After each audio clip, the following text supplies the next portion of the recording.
This episode of the Feed Podcast is brought to you by the Chicago French Market. The market offers fresh ingredients for cooking at home, delicious grab-and-go options for any meal of the day, or even a simple picnic or office party. The Chicago French Market, a taste of Europe in the heart of the Midwest. This episode of the Feed Podcast is brought to you by Oscar's Mexican Seafood. With 5 locations throughout the San Diego area, Oscar's focuses on Baja-style fish tacos, fresh ceviches, and hearty seafood burritos. And all their salsas and agua frescas made on site every day. They'll even cater. For more information, oscarsmexicanseafood.com. The Feed Podcast is brought to you in part by United Healthcare. A lot of people think insurance companies are all the same, if they think of them at all. Oh, I think of them all the time when I'm paying my bills. Why is that? Oh, well, yeah, of course. When you pay that check every month. The copay also, that's kind of annoying. It is. But United Healthcare is different. They offer a range of unique programs, things like Real Appeal, a weight loss program for a full year at no additional cost to your employees. And how does a $0 copay sound? Fabulous. That sounds really good. I'm paying like $25 right now. If you see your primary care physician, that could be an option too. More information, go to uhc.com/benefits. You're listening to The Feed Podcast.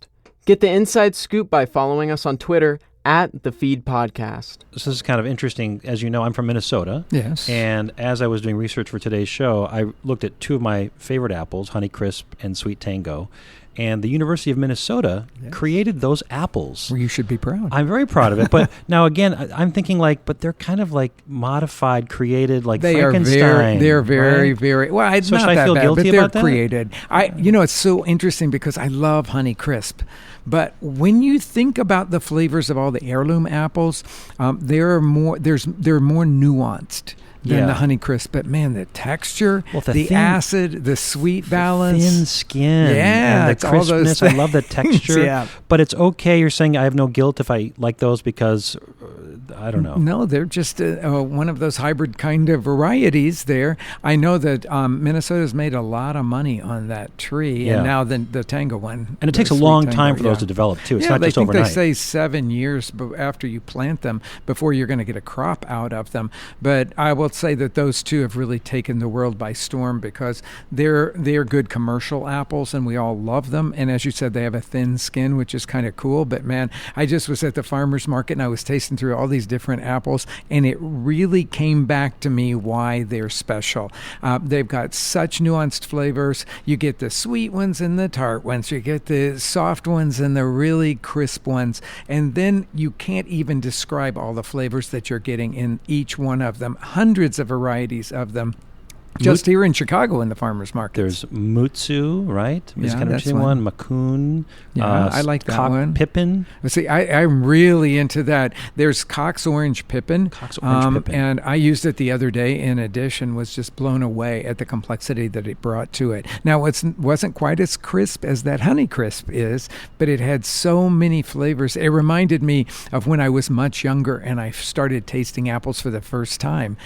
So I would encourage everybody to go out to their local farmers market and really taste the apples at this time of the year because you'll never find them better. I'm excited for today's show. I really am. Yeah. Well, coming up on today's show, an apple challenge against the chef and owner of Belly Q and Urban Belly here in Chicago, as both he and I attempt to come up with an easy weeknight meal in 15 minutes or less using just a few apples plus 5 extra ingredients that you can find pretty much anywhere. So stay with us. Dinner and a snap with something you probably already have in your fridge. This is the Feed Podcast. I'm Steve Dolinsky, a food and travel reporter at ABC 7 News, the Chicago Tribune, and Canada's Globe and Mail. And I'm Rick Bayless, the chef and owner of Chicago's Frontera Grill, Topolobampo, Choco, Leña Brava, and host of Public Television's Mexico, One Plate at a Time. And every week, the Feed takes a deep dive into the world of professional chefs, restaurateurs, food artisans, and drink experts, sharing their stories and uncovering their passion for food and drink. But that's not all. Rick and I are always traveling the globe for our jobs, eating, drinking, and immersing ourselves in the local culture. And if we find something exciting along the way, there's a good chance it's going to find its way here to our James Beard Award-winning podcast.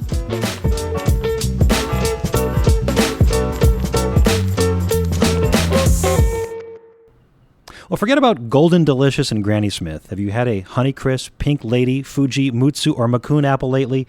There are so many options these days, and as we talked about in the beginning of the show, I think when you go to a farmer's market anywhere in the country, you've got at least a dozen, if not more, and it's a lot of these are heirloom varieties, which are these old varieties that Thomas Jefferson was growing, right? And then they went away, and then now they've been brought back. Well, I don't think they ever went away, but they stopped selling them in a lot of places. Well, and that's because they couldn't make the long trip in big semis, right? And so any place that you've got a good apple growing region, you're certainly going to find them in your farmer's market, but not necessarily in the grocery store. Although I have to say, at some of our better retailers like the Whole Foods, they'll have a lot of the heirloom varieties at this time of year that they're buying from a bunch of stores around. I mean, a bunch of farms around. And that's very exciting because that means that there's demand for them. I think of Washington State, I think of the Northeast, and of course in the Midwest, as we mentioned earlier, University of Minnesota has created these apples. Did you have a lot of apples growing up in Oklahoma as a kid? No. We just had a few varieties. My grandmother had an apple tree in her backyard, and they were these really sour green apples that were only good to make applesauce and apple butter out of, and that's what we did with them. But we actually never ate them as a fresh fruit. And then as a chef, what are the general rules in terms of like what I want to make for apple pie versus applesauce versus just eating out of hand? Well, lots of people will tell you different things. I like the apples to hold their shape in an apple pie, but some people like them to actually soften almost to the consistency of an apple sauce. So for me, I'm going to choose some of the firmer varieties. Actually, that Honeycrisp makes a really good apple pie. It's kind of your all-around one. But then I also like things like Northern Spy, I think works really good for an apple pie. Like at the beginning of the year, the Macintosh, when they're really firm, will tend to be really good in a pie as well. All right, so we've got a challenger coming in. Yeah. He has quite a pedigree. He does. And he's really, from Korea. Well, why don't you tell us about our challenger today? All right. Bill Kim's first job in the kitchen was roasting and grinding sesame seeds with a mortar and pestle. But it was enough to lure him into a career in the kitchen. He immigrated from Seoul at the age of 7 and got his formal training at the School of Culinary Arts at Kendall College. Over the next 15 years, he worked in some of the best kitchens in America, including Ciboulette in Atlanta, and ultimately Charlie Trotter's here in Chicago, where he rose to the sous chef position. Kim took a job as executive sous chef at Susanna Fu's eponymous Philadelphia restaurant, then spent a year at Boulay Bakery in New York and Blueberry Hill in Massachusetts. When he returned to Chicago after a 3-year hiatus, he was named chef de cuisine at Trotter's. In 2008, Kim left to become the executive chef of Le Lan, where he began focusing on progressive Asian cuisine. Later that same year, he launched his quirky, very personal Urban Belly, a modern noodle and dumpling house. A second concept, Belly Shack, followed, and in 2012, he opened Belly Q, known for its Asian barbecue. Bill accepted our challenge this week using apples as the main ingredient. He's setting up in our test kitchen right now, and when we come back, we'll meet him and attempt to make an easy weeknight meal in 15 minutes or less. Stay with us.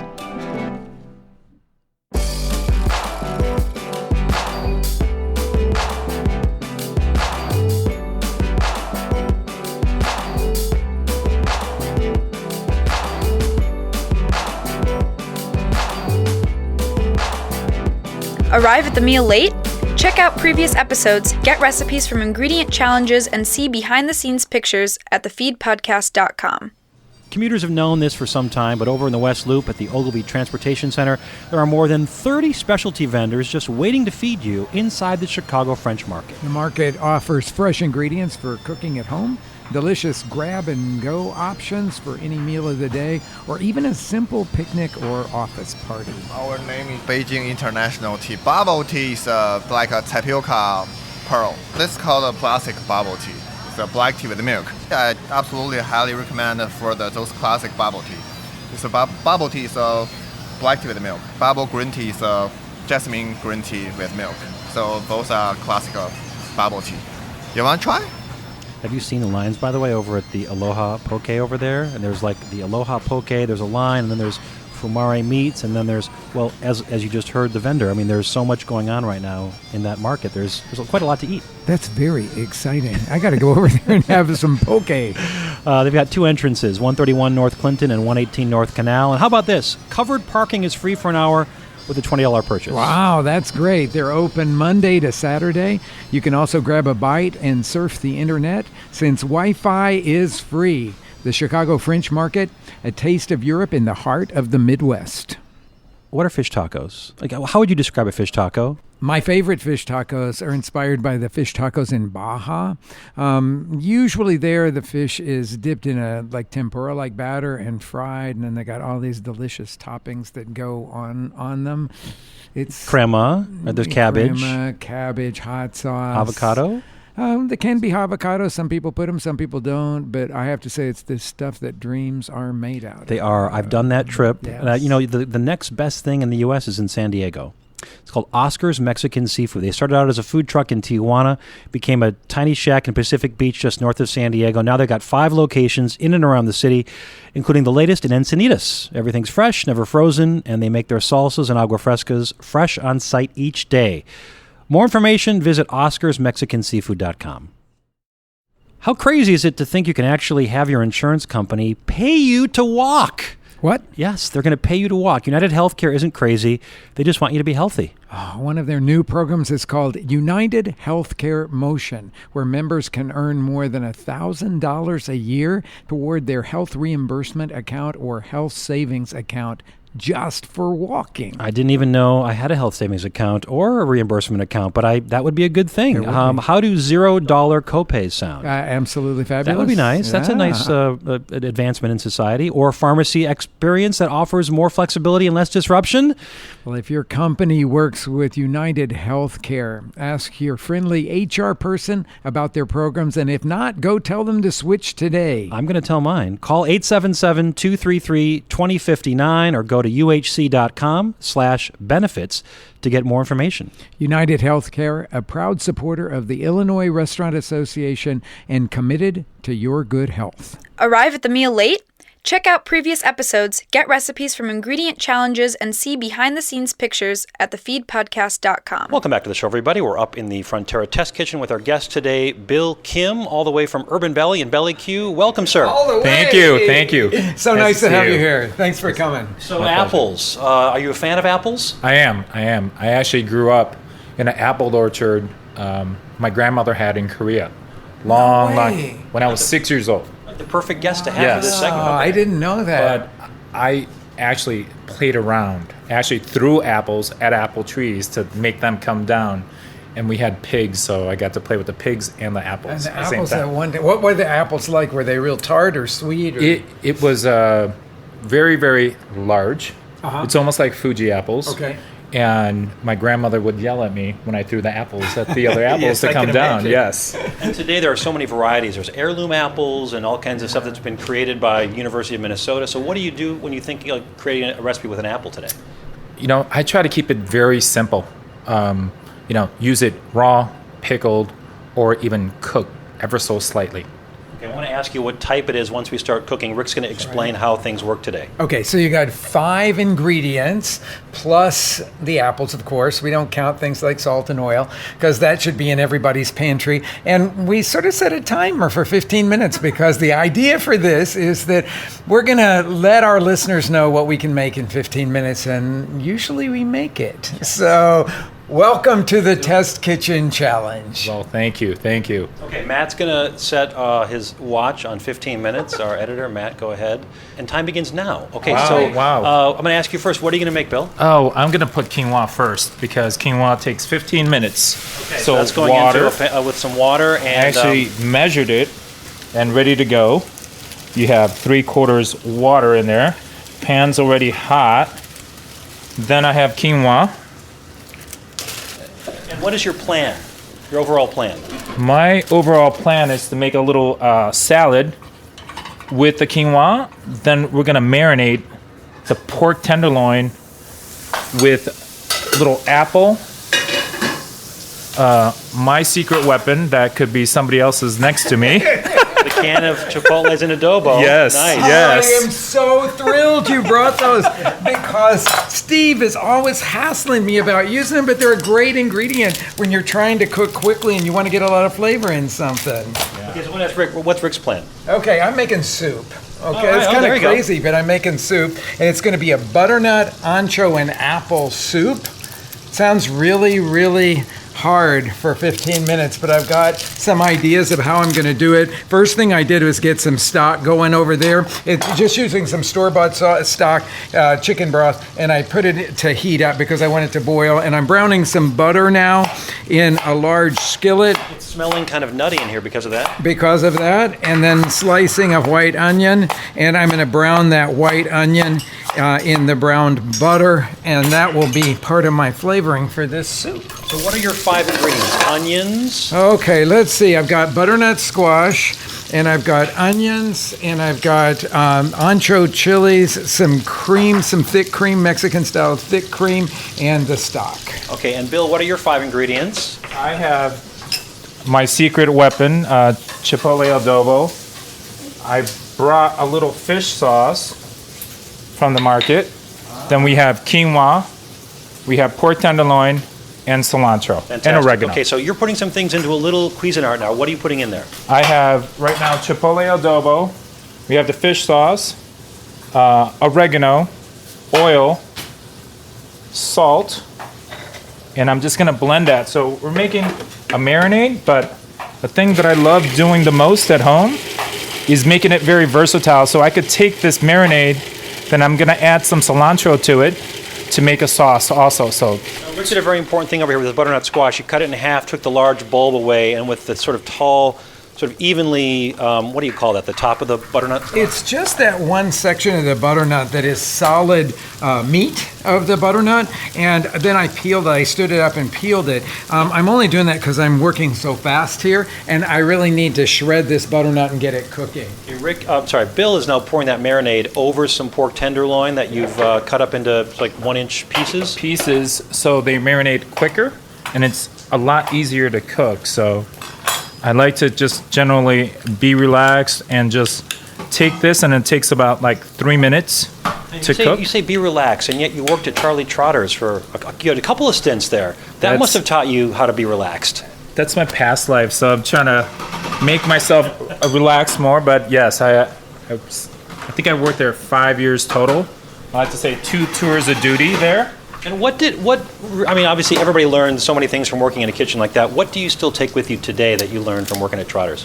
The one thing, everybody thinks it's cooking that I learned, but the thing that I learned the most was to give, as in being part of a community and be part of charitable acts that a lot of people don't think about outside of the restaurants. Which is why you're part of that Trotter project right now, yeah? We are. October 21st, we're actually going to have a dinner kicking off the Charlie Trotter project, first time in Chicago, to raise money for Chicago public schools, for kids to attend culinary schools when they don't have the money to. We'll have that information on our website, of course, thefeedpodcast.com. Rick is now slicing that tower of butternut squash into very small pieces. Well, sometimes best laid plans. My idea here was that I was going to shred it so that it would cook faster, but the food processor's gone on the fritz right now. Oh, so calling it audible. I'm just cutting it up, and now I'm going to put it over a higher heat. So I've got my chicken broth, and I've also got the butternut that I sliced thin, and I'm just going to let that cook. I'm going to throw this all in the blender and blend it to a smooth, kind of creamy soup, but that'll come in just a few minutes. Now I'm going to do the apples. So I've got a whole bunch of different apples to choose from here. Some from Michigan and some from Indiana. And so there's so many apple orchards around Chicago. In our restaurant, we use a lot of them from Nichols Farm. We also use a whole lot of them from Seedling. There's just all kinds of things. The types of apples. Molly's delicious, Novamac, Prima, right. Pink Pearl. Well, I was asking the folks from Nichols the other day how many varieties they grow, and most of theirs are heirloom. Yes, they have the Honey Crisps, the new varieties as well, but they have over 300 varieties of apples. How can any one person even comprehend how they're going to taste and the textures and everything? I want to come back to Bill. We got about 9 minutes to go, guys. Okay, so we're just over a third of the way through. What are you doing with your apple, Bill? What kind? I'm actually dicing it almost the size of the quinoa, so I could incorporate it after the quinoas are flaked and cooked. So my apples are called Ergamon russet. So it has a very tough and almost like a potato-esque skin, and a lot of people think it's a pear, but actually it's an apple inside. It's the #1 apple that's sold in the UK. Are you guys cutting things? Really? Yeah, But it looks more like an Asian pear to me. really, it is, and it's almost the opposite. It has that dry, honey, sour taste to it. That's why I chose the apples. You gave me a taste of it before we started cooking, and I was blown away at how delicious it was. Ask Rick, what are you doing now? You cutting up a guajillo? Cutting up, no, this is ancho chili, and I'm putting it in with our caramelizing onions to kind of toast it in the butter, and then I'm going to throw it into the soup and then puree it in a few minutes. But Seeds and all. well, yeah, because I'm working fast here, but usually I wouldn't do that. I'd take the seeds out of it. Now, I've noticed both you guys cutting things rather small. Is that because they'll cook quickly? Yeah. That's on purpose. Yep, that's where we're going here. Okay. So, Bill, you've just removed that marinade now into a separate dish, yeah? Yeah, and I actually put chopped up cilantro in the marinade, so now it becomes the sauce. So you use the marinade as the marinade, and also by adding an herb, now it becomes a sauce or a vinaigrette. That's a great tip. Is that going to be in your book coming out next year? It is. It's How's that for a segue, by the way? great job, Steve. So it's gonna be. It's called by Korean barbecue. Master your grill in 7 sauces. So which means we have 7 master sauces. From there, you could make 85 recipes from those 7 sauces. So it's one of the things that we do at the restaurants to make it very, very approachable to our cooks, so they could cook off our recipes by adding and subtracting ingredients. Okay, I want to come back to Rick now. What have you done recently? What have you done here? Okay, so now I've got the butternut into the broth and it's cooking away, and now I've added the apple to that as well. We're halfway through, by the way, guys. 7 minutes to go. Okay, 7 minutes to go. Okay, I'm sweating this one, I'll tell you. I'm sweating. Damn food processor wasn't working. Well, that would have helped me a little bit, but I was already doing something that was a little ambitious for this 15-minute cook-off here, but I think Apples it's gonna be good. and butternut squash are in the chicken broth with a cover. Okay, so I've just had it covered to make sure that it's going to stay cooking evenly, and now I'm putting in the caramelized onions and the ancho chili into that. I'm going to let it simmer now and take a breather, because now I'll let that all come together, and a minute before we're wanting to serve it, I'm going to throw it all in a blender and blend it.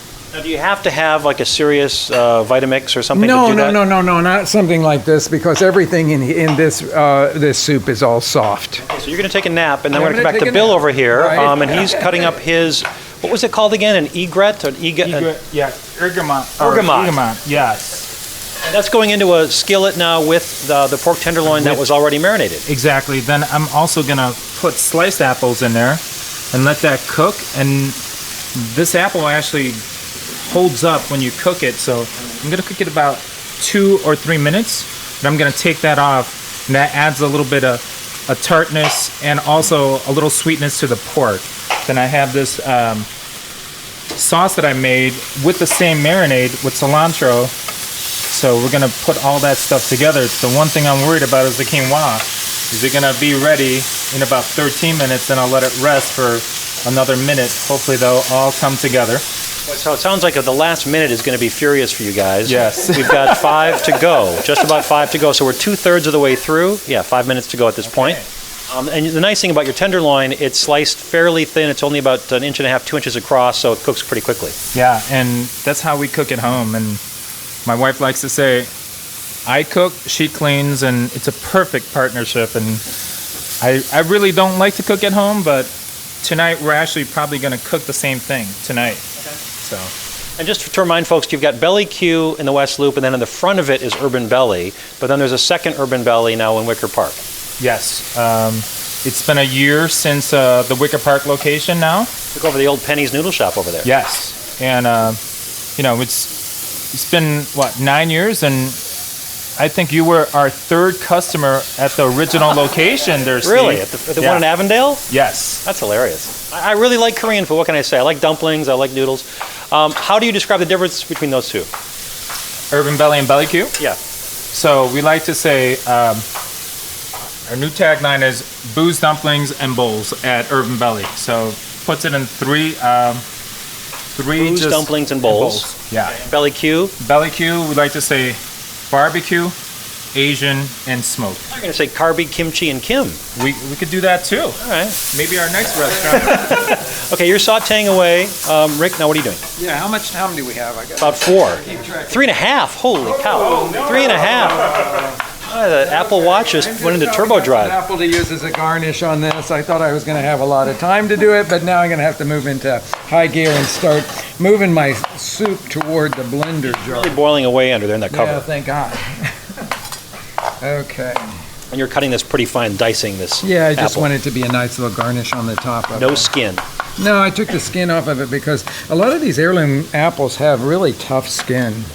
Sort of like the one that Bill's using over there. That is such a delicious apple, but it's got a really tough skin. Hey, Bill, if somebody couldn't find that variety, though, what would they want to look for that would be sort of comparable? Oh, I'm trying to think. I know it's a very generic answer, but I think Granny Smith will do just because it's available to a lot of people, but it also has that tartness. The tartness, yeah. Yeah. Okay, so Rick now just took off the lid. He's going to start ladling into your bowl. I'm happy things are looking like they're softened up enough here for me to finish this soup. A lot of times when I work with dried chilies like ancho chili, I'll want to toast it and then soak it and then decide whether I'm going to use that soaking liquid. Because I'm working quickly and this isn't like a full-on chili sauce, I actually just put it right in with the broth here and I'm going to just pour it all in the blender together. So I'm not soaking it separate from the soup. Sometimes that's a technique that I'll use when I'm working quickly. So this is now going to go onto the blender, and I'm guessing you're going to 2 minutes to go. You're gonna people at home, you want to cover it with a towel, right? Yeah. Okay. So I took the little center part out of the top of the Vita Prep here. And then I just put a towel over the top of it. That allows the steam to escape. And it looks like it's going to do what I want it to do. I think that all of that butternut is cooked. I had to slice it really thin to get it to soften up fast enough in this soup. But I How think would you know it's going to be pureed enough? Just let it go for a minute or 30 seconds? The thing I'm looking for is that all of those ancho skins are going to be completely chopped up in there, but it looks like that about a minute in there was enough. If you had a less powerful blender, then you'd probably want to let it run for a couple of minutes. Okay, last minute. I gotta come to Bill. Bill's plating. What's going on? We got quinoa that we kind of mixed together with the apples, cilantro. Then It cooked in 13 and a half, 14 minutes. It did. Thank God. Okay. Thank God. All right, so now you're just adding the tenderloin. What the hell is that tool you're using? Oh, this is a spork? It was given to me by, I don't know when, probably about like 10 years ago. It's actually a titanium spork. That's really cool. Yeah. Okay, so you're just plating it on top of the quinoa. That's it. So it's almost like a quinoa bowl. Yeah. Okay. Yeah. And Rick is going to add a little bit of chicken stock. He did a It's tasting. a little thicker than I wanted it to be. I want it to be that cream soup consistency. Dude, you get 25 seconds. 25 seconds? Yeah. Oh, I'm going to sprinkle a little bit of sugar in here to bring out the sweetness of those apples. Not enough that you would taste sweet. Whew, this is That's right down to the wire. We haven't had a close one in a while. We haven't had a close one.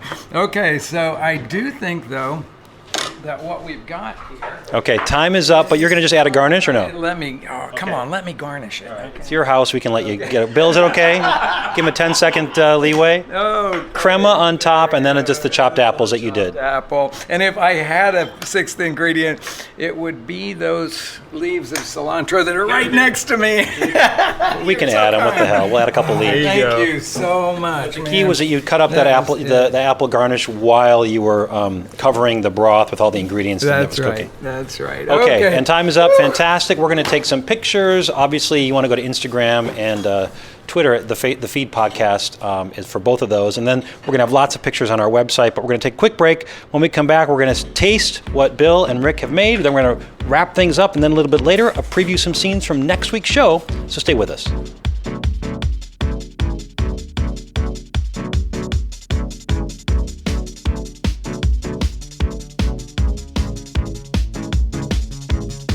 Looking for a little extra side dish?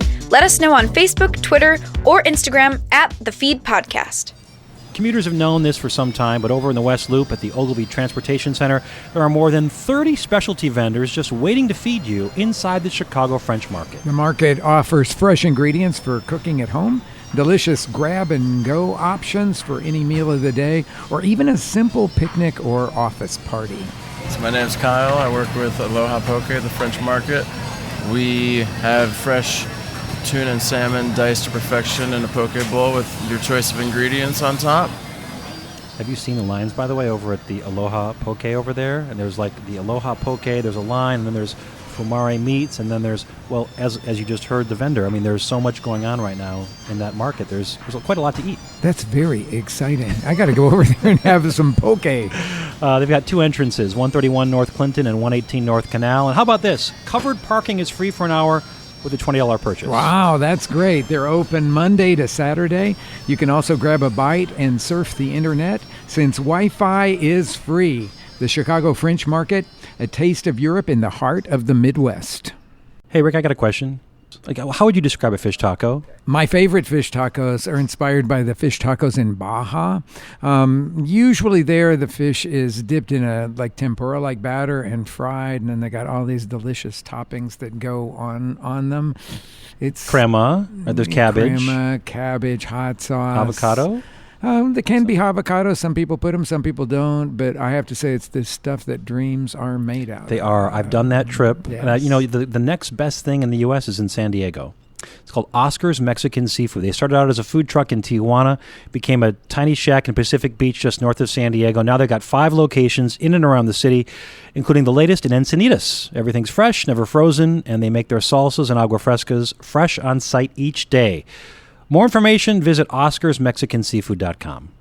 How crazy is it to think you can actually have your insurance company pay you to walk? What? Yes, they're going to pay you to walk. United Healthcare isn't crazy. They just want you to be healthy. One of their new programs is called United Healthcare Motion, where members can earn more than $1,000 a year toward their health reimbursement account or health savings account just for walking. I didn't even know I had a health savings account or a reimbursement account, but that would be a good thing. How do $0 copays sound? Absolutely fabulous. That would be nice. That's a nice advancement in society. Or pharmacy experience that offers more flexibility and less disruption. Well, if your company works with United Healthcare, ask your friendly HR person about their programs, and if not, go tell them to switch today. I'm going to tell mine. Call 877-233-2059 or go to uhc.com/benefits to get more information. United Healthcare, a proud supporter of the Illinois Restaurant Association and committed to your good health. Get the inside scoop by following us on Twitter at The Feed Podcast. Welcome back to the show, everybody. Our guest today is Bill Kim from Urban Belly and Belly Q here in Chicago. The challenge today is an apple challenge. Both of our challengers have used different types of apples. Remind us again what your apples were, Bill. What was yours called? Ergamont russet apple. And Rick? Mine was called Golden Supreme, and it did not have a lot of acid in it, but it had that old-fashioned apple flavor and some sweetness, and I thought it would go really good with the butternut squash. Okay, so we're going to try Bill's first. He's our guest. This is the pork tenderloin with your apples and quinoa, and then the nice thing about this, you had the marinade become a sauce by just adding cilantro to it. Yeah. All right, let's... Oh, man, this looks so good. It's crazy that both of these dishes don't look like typical things you would do with apples. Right. Oh, man, that is good. Because there's heat. Mm-hmm. Where's that heat from? Chipotle! Oh, yeah, that's right. Wow. The chipotle. Now, do you take a little bit of the adobo? That the chipotles are there too, just the chipotle? Oh, you used everything. Yeah. Okay. No. That's fantastic. Thank you. It's balanced, not overpowering at all. You got a little bit of sweetness from the apples, though, right? And that helps balance that. And anybody that finds the consistency of quinoa kind of small in your mouth, mixing it with the chopped apples, sort of balances that off. You get two different textures. It's really beautiful. I love the chopped apples in the quinoa because it's almost the same size, like you said. Yeah. Oh. And then the sauteed apple with that flavor of the fish sauce and the chipotle. Who knew? That's great. Fish sauce and chipotle and cilantro. That's a super cool recipe. Very Really easy, good. too. Okay, really that's good. fantastic. All right, so now we're going to go to soup. Okay, All here right. we go. spoon. Thank you. All right. And man, I was down to the wire, so I'm going to take the first bite here and make sure it's edible. Okay. So what I was going for was savory with a touch of sweet.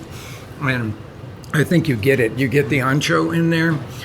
The butternut adds that sweet butternut squash kind of flavor, and then I think that plays with the apples. See, I was noticing the last-minute addition. So as a home cook, I liked seeing you add a little bit of stock to thin it, and then add a little sugar to balance it. And that's why it's important to taste as you're going, because this could have been a totally different dish. So it would have been, in fact, it was until that last little second, and I needed a little bit of sugar because it brings out ancho flavor, it brings out the butternut flavor, and then it also brings out the apple flavor, of course, because it was too savory before I added that pinch of sugar.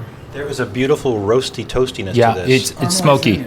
Yes, smoky. It really, then you have the sweetness from the apple, a little bit of sugar, and it's incredible. 15 minutes, and Rick made a soup.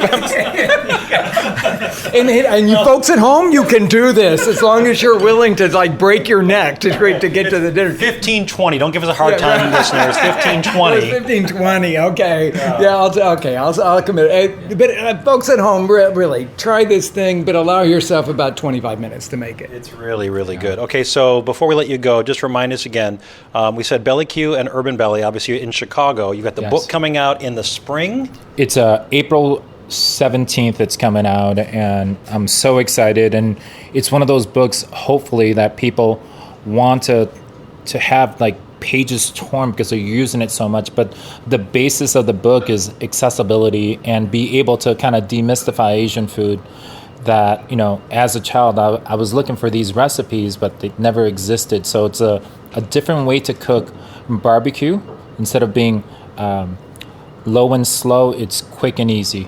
Okay, name again is? It's a Korean barbecue, master your grill in 7 sauces.